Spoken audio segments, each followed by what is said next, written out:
Bonjour CPN Théorie. Donc aujourd'hui j'aimerais vous parler de la plénitude.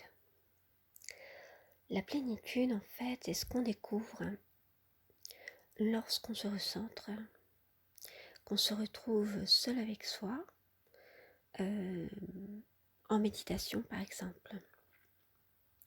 On croit souvent, on a un petit peu peur du vide, de rencontrer le vide lorsque on est seul avec soi.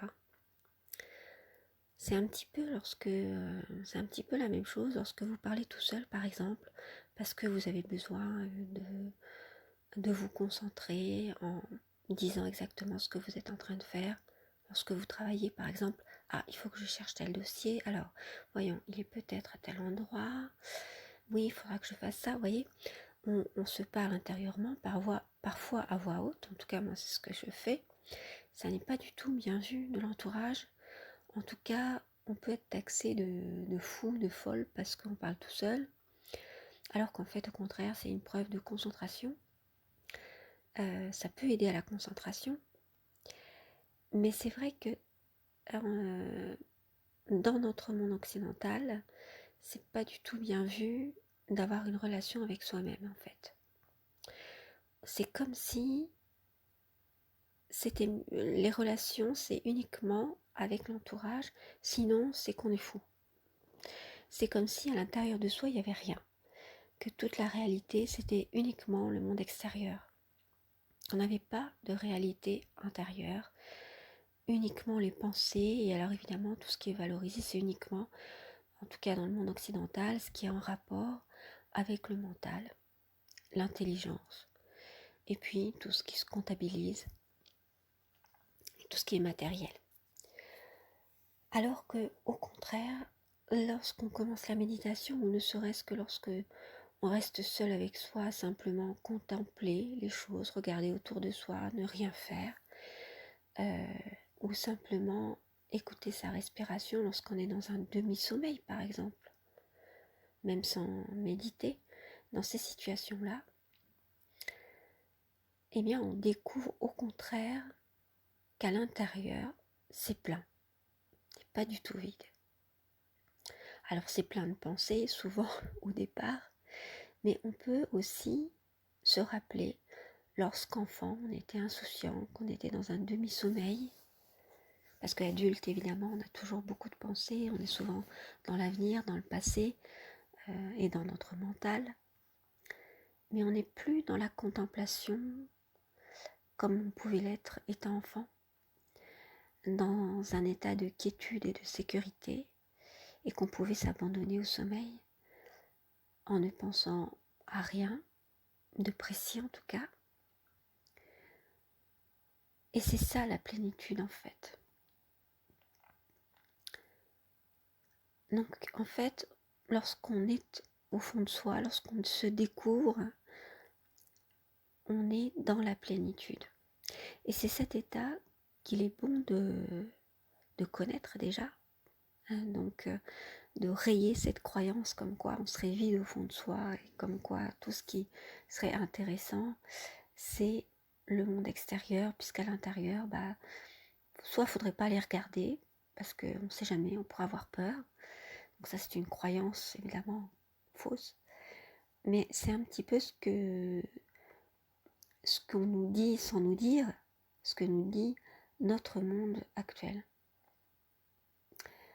Et puis on peut avoir peur aussi, si on ne se connaît pas soi-même, on peut avoir peur aussi d'aller voir ce qu'il y a au fond de soi quand on est habitué au bruit, au chaos, à un rythme effréné, comme ceux qu'on a dans les grandes villes par exemple, et dans l'activité, dans une activité incessante. Le repos, l'inactivité peut nous faire peur parce qu'on se dit, mon Dieu, il n'y a plus rien à faire, il n'y a plus rien à dire, il n'y a plus rien, il n'y a plus de stimulation sensorielle, en tout cas telle que le bruit et l'image, puisqu'on est surtout dans des stimulations auditives et visuelles, et alors donc c'est le vide. J'avoue que moi aussi, qui aime faire beaucoup de choses, et lorsque tout d'un coup j'ai plus certaines activités, par exemple des vacances qui arrivent comme ça, j'ai un peu peur du vide. C'est la première réaction, la première chose la première peur que j'ai eue, effectivement. Alors que lorsqu'on se reconnecte avec soi, on se rend compte au contraire que tout est plein à l'intérieur. C'est pas du vide. Et on n'est pas forcément plein de nos pensées, évidemment on est plein de nos pensées parce qu'on est habitué à vivre dans le mental, mais lorsqu'on se reconnecte avec son soi, avec son moi intérieur, on voit qu'on est plein à l'intérieur, mais ce sont des choses plutôt en rapport avec le bien-être et la plénitude que l'on découvre. Cette plénitude, cet état de sécurité qu'on pouvait avoir étant enfant. À certains moments. Donc, il y a des personnes qui peut-être n'ont pas eu cet état de sécurité en étant enfant, mais qui peuvent l'imaginer, qui peuvent l'avoir eu à certains moments.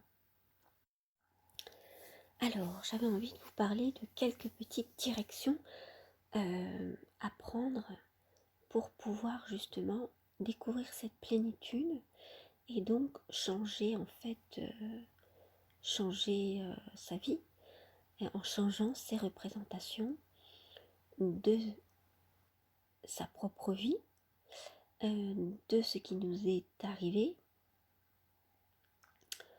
dans la vie et de ce qu'on est prêt à faire pour changer. Et pour changer, en fait, il faut être prêt à faire face à toutes les questions, à faire face à soi-même, à qui l'on est vraiment, parce que souvent on ne se connaît pas forcément, on s'est laissé définir par d'autres, que ce soit par la société par exemple, qui nous a définis en nous donnant tel rôle social par exemple, tel statut, telle fonction, notre famille aussi, qui a pu nous étiqueter, par exemple parce qu'on a été dans l'enfance jaloux ou coléreux, etc., ce qui sont des choses normales de notre évolution en tant qu'enfant, en tant que petit enfant, mais on peut avoir été étiqueté de cette manière et les personnes peuvent continuer par exemple à nous donner des petits noms ou à considérer ou à nous voir en tout cas tel qu'on était à ce moment-là, et donc comme si cette image était figée, restait figée à jamais, et ils nous le rappellent sans arrêt, ils peuvent nous le rappeler sans arrêt, donc ça peut y avoir l'étiquetage de cette manière, ou alors un étiquetage par des collègues à nous, par exemple, qui nous donnent un petit surnom ou qui nous donnent tel et tel trait de caractère qui ne nous correspond pas forcément, parce qu'ils ne connaissent pas forcément très bien, mais ils ont eu envie de nous donner une place, une fonction dans ce groupe, cette mini-société qui est l'entreprise par exemple, ou l'endroit où on travaille. Donc le problème avec l'étiquetage, c'est qu'il nous colle à la peau, et c'est qu'on ne peut pas s'en sortir en fait, et qu'on en vient à nous identifier à cette étiquette, surtout quand on ne se connaît pas. Donc en fait tout ça, ce sont des mémoires qui sont des croyances aussi, à l'intérieur de nous, des croyances mais sous forme de mémoire, parce qu'elles restent là comme des vérités. On s'y accroche parce qu'on ne sait pas forcément qui on est. Donc une des premières choses, ça serait aller vers la connaissance de soi. Donc évidemment, ça veut dire apprendre à se connaître, ça veut dire sortir de sa zone de confort. C'est sûr. C'est sûr qu'on prend des risques à vouloir se connaître vraiment. Parce que on reste dans son confort à se dire bon ben moi je suis comme ça, tel qu'on m'a défini, ou alors tel que m'a défini la famille, je crois à telle et telle chose. Alors ce sont peut-être des valeurs qui sont uniquement les valeurs de la famille, à laquelle on pense que l'on doit être loyal. Donc il y a cette loyauté familiale, parentale, fraternelle, cette loyauté par rapport à nos amis, par rapport à notre groupe d'appartenance.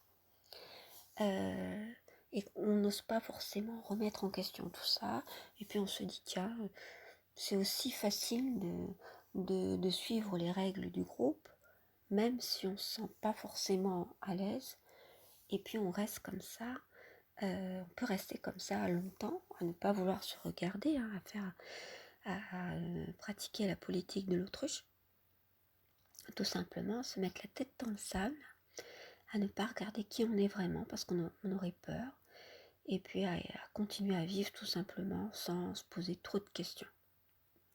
Puis un jour, on tombe malade parce que le corps évidemment sait des choses, et c'est le mal qui nous dit certaines choses sous forme de maladie, sous forme d'accident, sous forme de hasard en fait, hein, sous forme d'événements qui peuvent être traumatiques, etc. Et qui mettent à jour ce malaise. Donc ça peut être de cette manière, ou alors tout simplement on se sent mal à l'aise. À un moment donné, il y a un déclic qui fait que, parce qu'on a un regard extérieur, ça peut être un voyage, ça peut être la rencontre de quelqu'un ou d'un autre groupe, ou la rencontre avec une philosophie de vie, une technique, une thérapie, un art. Voilà, il y a tout un tas de rencontres. Ça peut être la rencontre avec un livre aussi, avec une vidéo. Voilà, il y a tout un tas de choses qui peuvent faire des déclics dans notre tête à un moment donné. Parce qu'on se dit, ah oui, tiens, oui, ça me parle. Voilà, ça fait résonance en vous, ça résonne. Donc à ce moment-là, ça veut dire que ça a touché quelque chose en nous, une corde, comme une vérité en fait, et qu'on a envie d'aller chercher plus loin.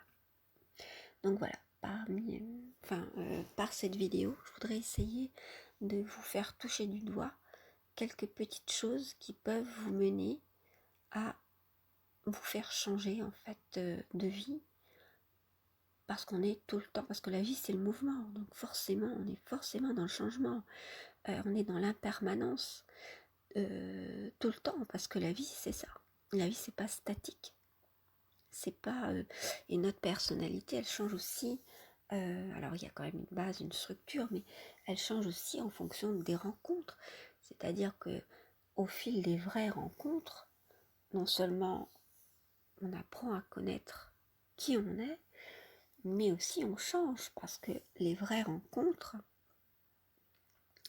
nous chamboulent, nous transforment. C'est-à-dire qu'à l'issue d'une rencontre, on n'est plus jamais la même personne, parce qu'on a échangé avec l'autre, parce qu'elle nous a montré en miroir qui on était, et puis permis de comprendre aussi qui on n'était pas, par rapport à la différence avec cette personne. Et puis ça nous ouvre des possibles aussi. Elle nous fait découvrir des choses, elle nous fait penser à des choses auxquelles on n'avait pas pensé auparavant, parce qu'elle est différente de nous.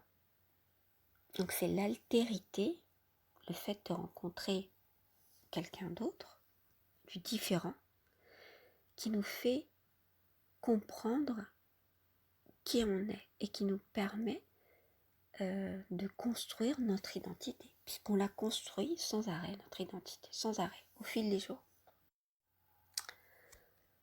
Alors maintenant, j'aimerais parler de ce qui est au fondement de soi. Et au fondement de soi, il y a justement cet amour de soi qui pour moi est central. D'autres personnes peuvent dire effectivement que l'amour de soi c'est pas forcément central, mais moi je pense que c'est vraiment ce qui est central. Cet amour de soi qui est en rapport avec l'amour divin, l'amour du monde, c'est-à-dire le fait d'aimer d'aimer la divinité, le Dieu, le tout, euh, la source, vous pouvez l'appeler les choses comme vous voulez, l'univers, le principe de vie, le principe créatif comme vous voulez. Et puis il y a aussi d'autres piliers qui forment cette identité que l'on construit jour après jour.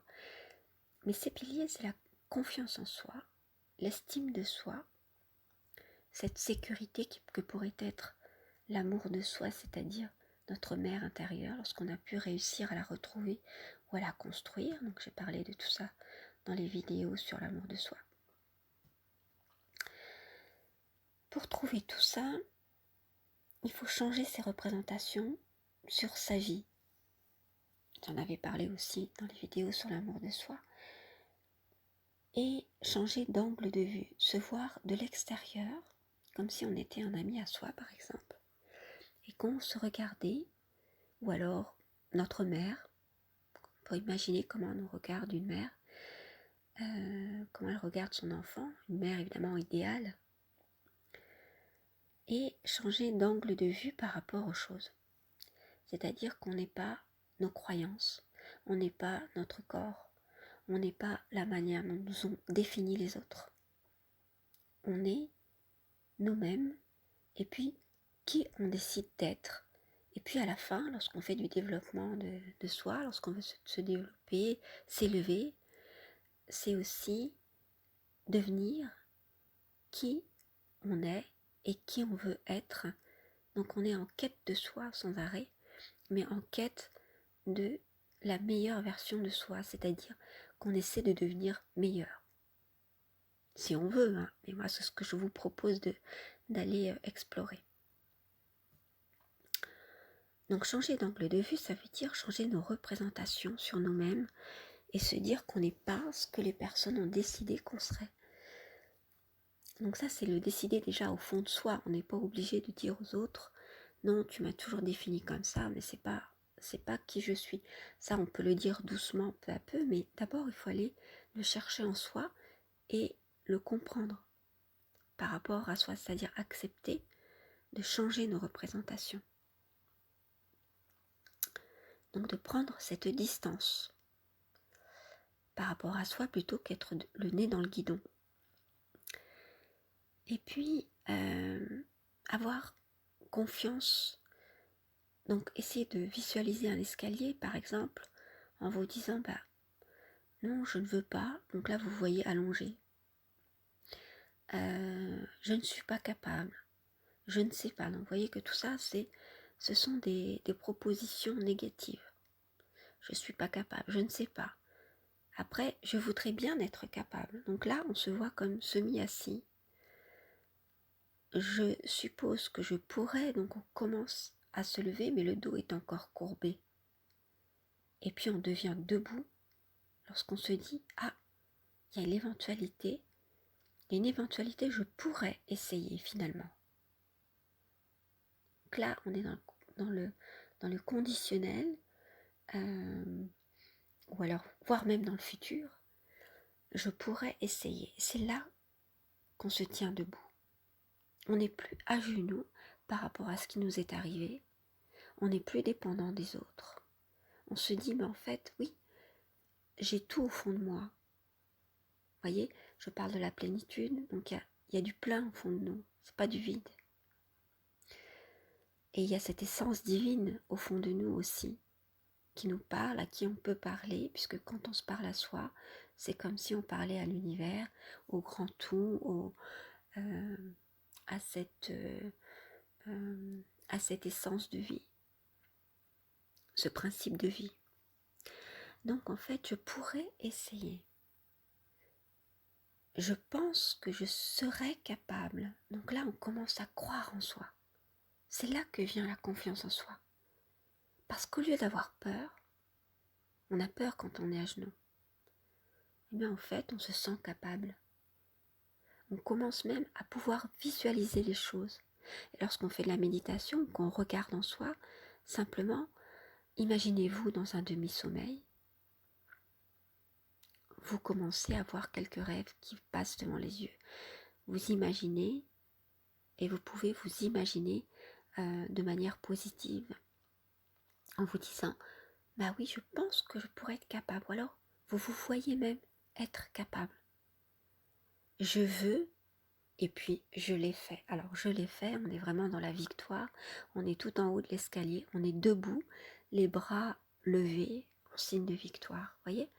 Donc ça, ce sont les clés, les marches que vous pouvez visualiser, les marches de succès, les marches de la victoire.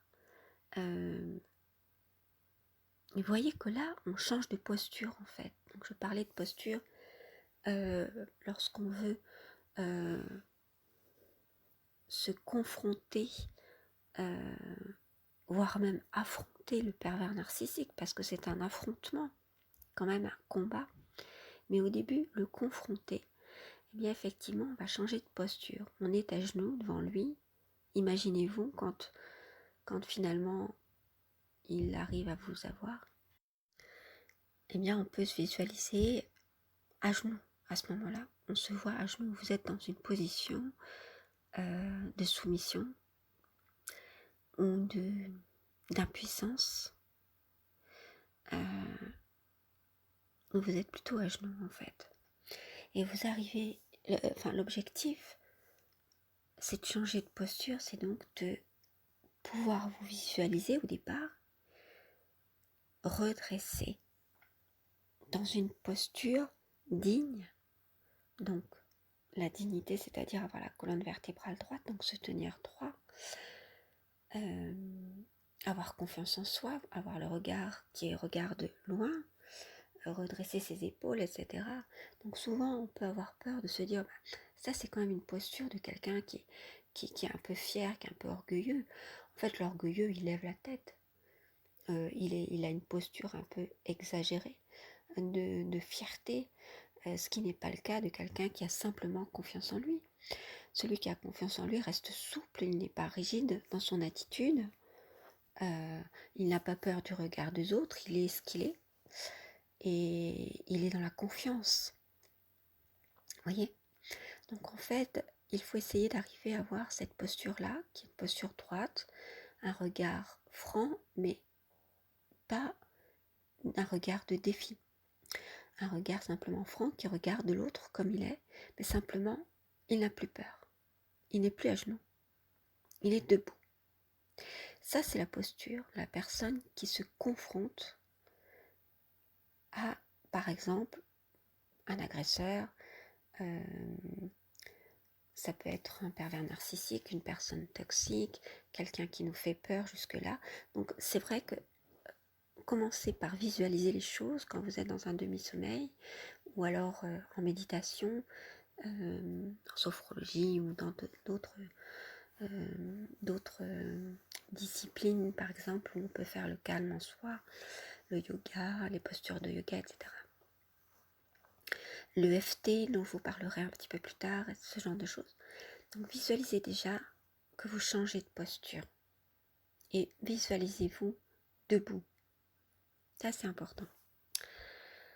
Alors, donc là je donne simplement les bases de la posture. Vous voyez par exemple, vous imaginez l'adolescent qui a le dos rond, qui a le regard fuyant, etc. Les genoux rentrés. Bon, on voit bien que c'est quelqu'un qui n'est pas dans la posture physique de la confiance en soi. Donc les fondements de soi, en fait, au fondement de soi, on trouve déjà une totale acceptation de qui l'on est, de ce que l'on est au fond de soi. Parce qu'après, on se construit, comme je l'ai dit tout à l'heure. Et cette confiance, alors la confiance, elle suppose qu'on a laissé de tomber, qu'on a laissé de côté la peur. Parce que si vous laissez tomber, je vais y arriver, et si vous laissez de côté la peur, c'est la confiance que vous aurez, en fait, qui va arriver. Et cet amour de vous-même, cet amour de soi, qui n'est pas le narcissisme, comme je l'ai dit, et puis vous aurez une meilleure vision de vous-même par rapport à votre image, donc votre image corporelle, c'est-à-dire la tenue, la façon de se tenir, votre posture, qui est très symbolique parce que votre posture physique va montrer aux autres et va vous permettre de vous sentir vous-même en totale confiance. Ouais, en ayant confiance en vous, parce que lorsqu'on se tient droit, sans être rigide, tout en étant souple, en regardant loin devant soi, on a confiance en soi. On peut avoir les bras simplement qui se balancent à droite et à gauche lorsque l'on marche, en n'étant pas dans un pas pressé, mais en étant dans une allure, un rythme qui est celui de votre respiration, qui est serein, simplement. Et bien là, vous allez avoir vraiment une confiance en vous qui va émaner de vous. Elle sera au fond de vous, mais en même temps, elle va se voir à l'extérieur. Donc ce sont les autres qui vont la voir. Donc vous aurez aussi cette vision de vous-même parce que en vous regardant dans un miroir, par exemple, vous verrez que votre regard va changer. Il n'y aura plus de la peur, mais il y aura une confiance. Il n'y aura plus cette peur non plus dans les événements de la vie, mais il y aura cette confiance dans la vie. Ce qui va vous arriver, vous ne savez pas ce que c'est. Vous êtes peut-être dans l'incertitude, puisqu'on ne sait jamais ce qui va nous arriver la minute d'après. Mais vous avez confiance dans ce qui va vous arriver. Vous avez confiance dans la vie et vous avez confiance en vous. Donc ça, c'est ce qu'on a au fond de nous, c'est ce qui nous compose. Et donc en fait, il faut être sûr que vous le méritez tout ça. Parce que vous êtes une bonne personne. Donc on peut avoir aussi, lorsqu'on n'a pas confiance en soi, lorsqu'on pense qu'au fond de soi il y a du vide, ou qu'on est une mauvaise personne en fait. Mais ça c'est souvent dû à nos croyances, aux personnes qui nous ont définis, en nous définissant comme quelqu'un de mauvais, ou de pas fiable, ou parce qu'on aurait eu tel défaut, etc. Mais si vous allez voir au fond de vous, qui vous êtes vraiment, vous pouvez alors soit vous dire mais non c'était complètement faux, soit vous dire il y avait peut-être un peu de vérité, je vais aller voir ça, mais je vais me pardonner aussi. Voilà, parce qu'en fait, si effectivement il y a des choses dont vous n'êtes pas fier au fond de vous, vous pouvez très bien vous les pardonner en faisant Ho'oponopono, comme je l'ai expliqué je crois que c'était dans la 3 ou dans la 2, je ne sais plus, deuxième émission de l'amour de soi, et je vais faire une vidéo spéciale sur l'Ho'oponopono pour expliquer plus en détail qu'est-ce que l'Ho'oponopono et comment ça marche et comment on fait dans la pratique. Donc croyez que vous méritez en fait tout cela. Une fois que vous avez changé de posture, que vous commencez au départ par visualiser, lorsque dans des moments de calme par exemple, et puis que vous arrivez à faire Ho'oponopono en nettoyant toutes ces mémoires, toutes ces mémoires anciennes qui sont fausses en fait, ces choses qui ont été, ces valeurs transmises ou alors ces croyances erronées en fait, eh bien il faut apprendre à oser. Voilà, oser le faire dans la réalité. Oser être soi-même, parce que parfois on peut avoir peur de devenir qui l'on est. On peut se dire mais est-ce que je vais oser être moi-même? Est-ce que je vais me l'autoriser moi-même? Avant même d'avoir peur du regard des autres, on peut avoir peur de son propre regard, de se dire mais pour qui je me prends à vouloir être moi-même? Ça peut être une des peurs et un des blocages de certaines personnes. Donc en fait vous vous prenez pour personne, simplement vous allez être vous-même parce que c'est ce que vous êtes au fond de vous et pourquoi vous cachez. Le monde a besoin de vous. Ça peut aider ça certaines personnes très empathiques, donc je le dis pour ça aussi. Mais c'est la vérité, parce qu'en fait, si vous êtes là, vous êtes unique. Si vous êtes là, autant être utile au monde. Si vous êtes là à vous cacher, vous n'allez pas pouvoir être utile aux autres, au monde, et vous n'allez pas pouvoir évoluer. Finalement, vous aurez vécu pour rien en fait, c'est ce qu'il faut se dire. Pour le matériel uniquement, et puis pour faire plaisir aux uns aux autres, sans pouvoir éclore. C'est-à-dire que le papillon, il reste enfermé dans la chenille, il sait peut-être qu'il a un papillon, il ne peut pas trop le savoir, mais en fait il va jamais oser sortir et déployer ses ailes. C'est un peu ça en fait, la personne qui n'ose pas. Un jour ou l'autre, il faut oser. Il faut oser être soi-même. Oser se voir tel qu'on est, et puis oser devenir la personne que l'on est. Alors évidemment, ça va pas plaire aux gens qui auraient plus intérêt à ce qu'on reste caché au fond de soi, à ce qu'on bouge pas, parce qu'ils ont l'habitude. Voilà, personne souvent n'aime pas le changement, préfère qu'on reste qui l'on était, ça les arrange, parce que chacun reste à sa place, ce qu'il était au départ. Eh bien voilà, faut oser un matin, voilà, se montrer tel qu'on est. Alors, ça ne veut pas dire changer du tout au tout, mais ça veut dire changer des petites choses au départ, ça nous aidera plutôt que faire le grand branle-bas en faisant son coming out, ce genre de choses. Bon, après, on peut le voir comme ça, si on préfère, mais on peut aussi changer des petites choses au départ. Par exemple, sa manière de s'habiller, sa démarche au départ. Puis après, sa manière de s'habiller, si on préfère s'habiller, par exemple, d'une manière qui nous ressemble, mais qu'on n'osait pas forcément au départ. Ça peut être aussi changer le débit de ses paroles, sa façon de parler, je sais pas, ce qui vous ressemble. Soyez ce qui vous ressemble, en harmonie avec vous-même, ce que vous êtes à l'intérieur de vous. Parce que c'est comme ça que vous vous sentirez dans une totale plénitude et que vous pourrez être épanoui. Lorsque vous pourrez être vous-même en fait. Donc il faut apprendre à oser. Voilà donc l'essentiel de ce que je voulais vous transmettre à travers cette vidéo sur la plénitude. J'espère qu'elle vous aura plu. Dans ce cas-là, mettez un petit pouce pour que je sache qu'effectivement ça a plu ou pas.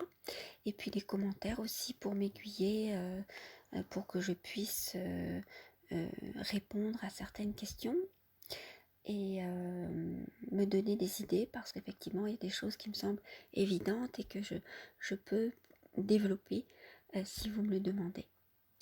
Donc voilà, je vous remercie de votre écoute, je vous remercie de votre fidélité, des gentils commentaires que vous me faites, qui me vont droit au cœur et qui me donnent le courage de continuer. Donc je vais pouvoir faire beaucoup plus de vidéos évidemment puisque je suis en vacances. Donc je souhaite bon courage à tous ceux qui ne le sont pas et tous ceux qui écouteront cette vidéo à un autre moment de l'année.